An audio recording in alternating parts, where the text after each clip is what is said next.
वो देखो महादेव की नगरी। फाइनली गाइस हम पहुंच चुके हैं उज्जैन। तो होटल में चेक इन करने के फटाफट रेडी हो गए थे और निकल चुके थे दर्शन करने के लिए, क्योंकि हमें सुबह के 12 बजे पहुंचना था और हम शाम के 4 बजे पहुंचे। तो फटाफट रेडी होके हम निकल चुके थे दर्शन करने के लिए। और ये देखो मेरी डेस्टिनेशन, मतलब इतना प्यारा व्यू और मतलब इतना सुकून मिला ना, मैं एक्सप्लेन नहीं कर सकती हूँ। तो हम जा रहे हैं यहाँ पे दर्शन करने के लिए। और मतलब जो चीजें हम इंस्टेंट रील में देखते थे वो मैं सामने से देख रही हूँ, इतनी प्यारी नगरी। और मैं अभी वॉइस ओवर कर रही हूँ तो जितना ज्यादा एक्साइटमेंट हो रहा है, ऐसा लग रहा है ना मैं वहीं पर हूँ। एंड लिटरली मुझे गूज बम्स आ रहे हैं। मुझे दूर दूर तक इमेजिन नहीं था कि मेरा कोई ट्रिप होगा या मैं जाने वाली, कभी सोचा ही नहीं था। बट जो कभी ना सोचो वो पूरा, वही तो भगवान की लीला होती है यार। फिर उसके बाद हम जाने वाले काल भैरव जी के दर्शन करने के लिए।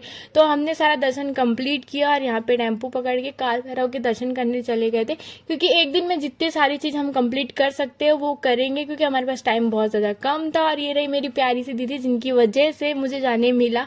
लिटरली मेरा कोई भी ऐसा ड्रीम नहीं था कि मैं सच में जाऊंगी।